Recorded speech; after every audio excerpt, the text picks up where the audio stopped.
For me, there's nothing more beautiful than an old brick wall.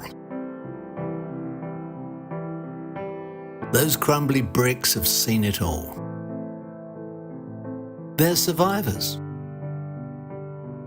They've been frozen in brutal winters, have withstood torrential storms, and been baked in scorching summer suns, year after year after year, decade after decade, and most of them century after century. Those multicoloured clay blocks have had people climb over and on them, had all kinds of things kicked and thrown at them, and often had graffiti sprayed all over them. They've seen it all and survived it all. Even world wars and the blitzkrieg of London. If walls could talk, just imagine the stories these bricks could tell.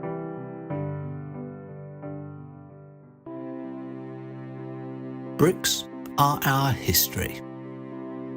But are they our future? I'm a Londoner, and I grew up in a brick terraced house as most Londoners did. Everything seemed to be built with grubby old brick. Growing up, I never gave them a second look. Bricks were boring, dull, and nondescript to my eyes.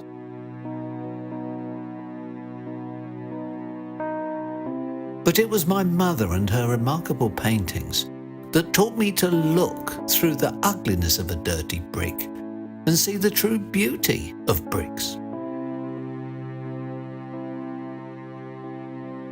Bricks are beautiful. I mean, every one is different from the one next to it. And they've got lovely colours if you look at them. She would always say that bricks had their own individual identity. Each one was different, just like people. So she would paint each individual brick, one by one. Her passion for bricks proved contagious, and I began to see my world very differently. She taught me to look above the modern shop fronts at the brickwork. She would point out the craftsmanship of the bricklayers who often added creative touches around windows and along roof lines.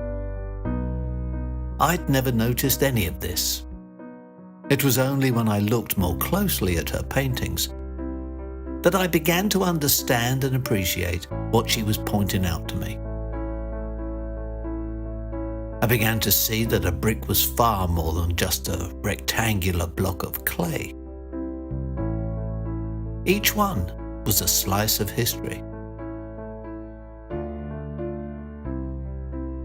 That history began when the Romans invaded England and settled in what they called Londinium 2,000 years ago.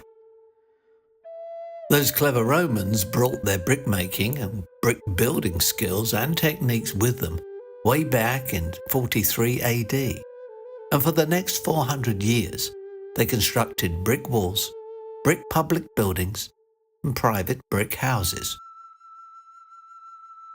They also used bricks to build the city walls around Londinium.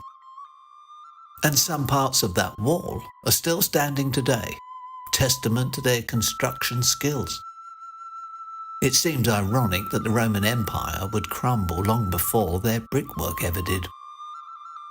But when the Romans left England, they took with them their skilled brick builders, and brickmaking just about disappeared. Ignorant of the brickmaking process, the local Anglo-Saxons returned to their old ways of building, using wood and stone, and they continued to do so for the next 900 years. Though it seems by the late 1400s, some medieval Merlin had figured out how to turn clay into bricks, and the trusty brick started to find favour again. Londoners started to build things that they wanted to last. Things like churches, cathedrals, and royal buildings. That included Westminster Abbey and the Tower of London, which are still standing today, using stone alongside bricks.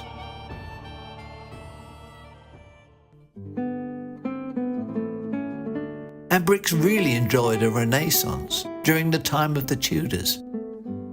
In the late 1400s, Hampton Court Palace, built by Cardinal Wolsey and added onto by Henry VIII, is a prime example of Tudor brickwork, with elaborate chimneys and decorative brick patterns. Though back in those times, bricks were still expensive, and only for the very wealthy.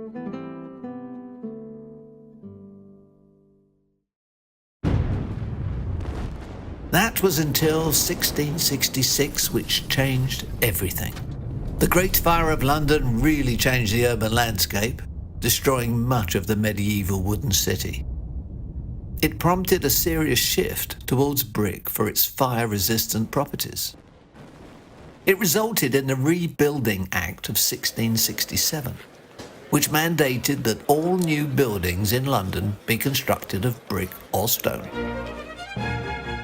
New streetscapes in brick started appearing, along with Sir Christopher Wren's majestic design for St Paul's Cathedral.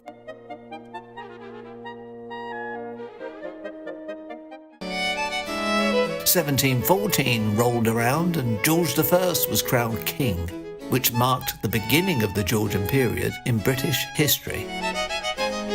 It saw the rise of classical architecture and uniform, elegant streets, grand terraced houses and squares, showcasing the opulent characteristics of this period.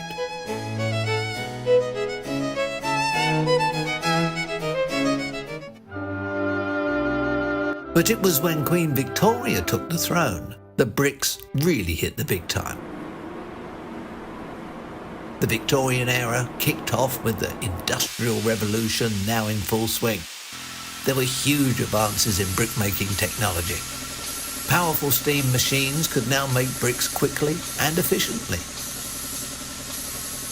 Bricks immediately became considerably more affordable, and steam locomotives, along with the expansion of the railway network, allowed bricks to be transported over greater distances. Bricks were now available for the working man all over the country, and brick manufacturers around the country could now transport their bricks into the thriving, growing metropolis. Eclectic styles of brickery in all sorts of colours started popping up all over London, from Gothic revival to Italianate, often using decorative brickwork, as can be seen at St Pancras railway station and at the Royal Albert Hall. Being smaller than traditional stone blocks, bricks brought versatility and individuality to buildings. The various colours of the bricks revealed their place of origin, giving each individual brick its own heritage. Red bricks came from the Midlands, particularly Leicestershire, and were prized for their rich colour and quality. These bricks were often used in prestigious buildings. The Yorkshire region produced high-quality bricks, with distinctive cream-coloured bricks from the town of Huddersfield. Staffordshire blue bricks were made from the local Etruria marl clay, fired at very high temperatures, giving them a dense, hard quality and dark blue colour.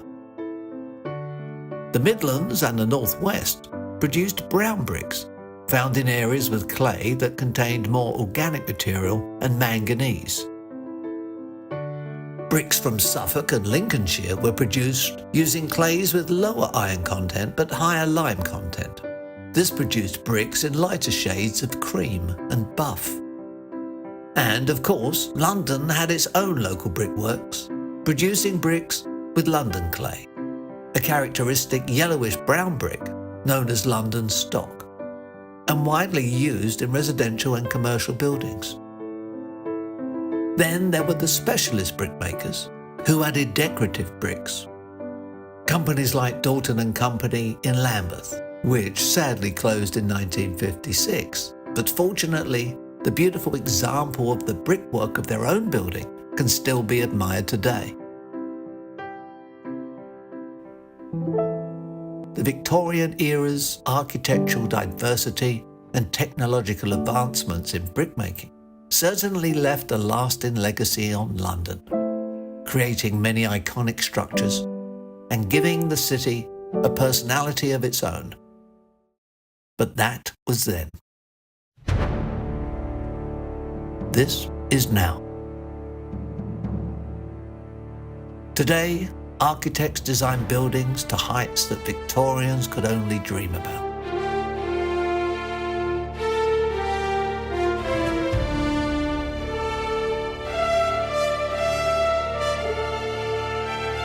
These towering edifices are made of steel and glass. Not a brick in sight. These enormous buildings have become iconic structures on the London skyline in their own right. The Shard, the Gherkin, and the walkie-talkie dwarf everything in their purview. And newer, taller structures are being built that might even dwarf them. These are visibly stunning, gleaming and futuristic. But none of them are built on a human scale. Is it the demanding corporations who want their offices to surpass their rivals? Is it the egos of modern architects vying for attention? Or is it simply because building technology and manufacturing has evolved to such a degree that constructing these ominous skyscrapers is now possible?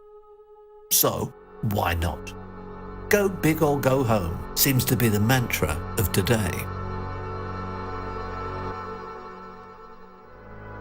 Regardless of the reasons, it is dramatically changing London's skyline at a rapid pace. Thankfully, the humble brick continues to be omnipresent. Their abundance is testament to the Victorians, who built row upon row of terraced homes, schools, hospitals, libraries, factories, bridges, viaducts, town halls, municipal buildings, theatres, and miles of brick walls. If it could be built, the Victorians used bricks to build it. Proving that while the brick may be the little guy, there's certainly strength in numbers.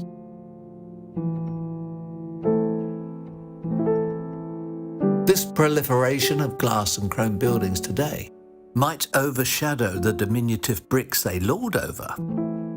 To me, they provide a stark contrast, which only emphasises the beauty of the brickwork in the older, smaller buildings below them. I believe it gives them a newfound appreciation. After all, these old Victorian, Georgian and Tudor brick buildings have something glass and chrome can never replicate: character.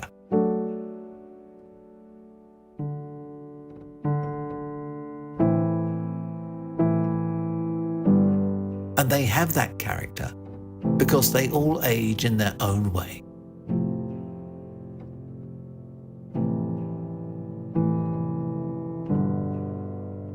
Each individual brick shows its battle scars, produced by the wear and tear of the elements and the passages of time. Which is why it's simply impossible to have two identical bricks. That can't be said for chrome and glass. As visually stunning as some of these giant buildings are, they will probably look exactly the same as they do now in 100 years' time.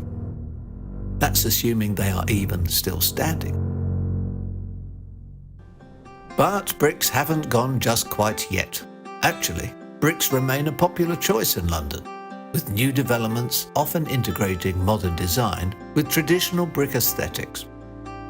While the core material of clay remains the same, the advancements in manufacturing processes and the use of more consistent and high-quality materials have led to modern bricks that are more uniform, durable, and versatile compared to Victorian bricks, improving efficiency and precision in construction while maintaining the traditional brick appearance. Yes, bricks today are built better, and architects are using bricks in many new architectural designs. Innovative brick designs are appearing in new construction all over London. Designs that would even impress Victorians. Given time, say a few hundred years or so, I'm sure those new bricks will look even better as they weather in the challenging English climate. Glass and chrome may be dominating the London skyline, but, as they say, God is in the details.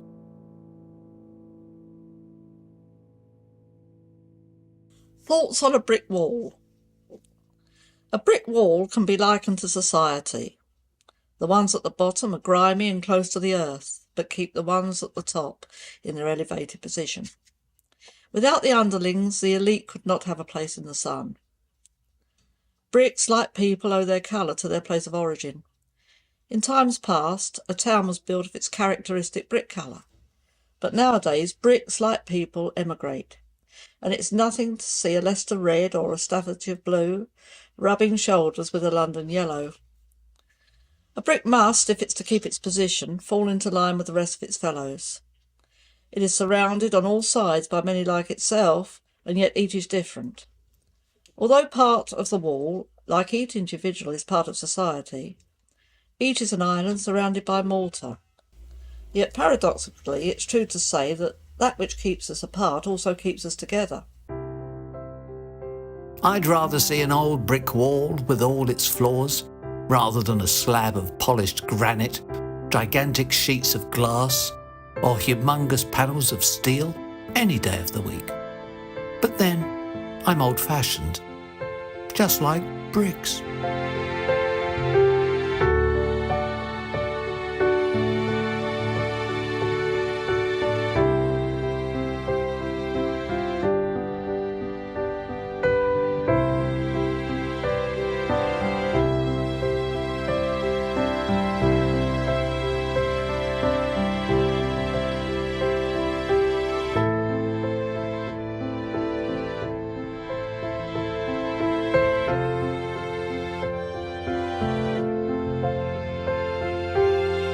It was bricks that built London, and may they continue to do so.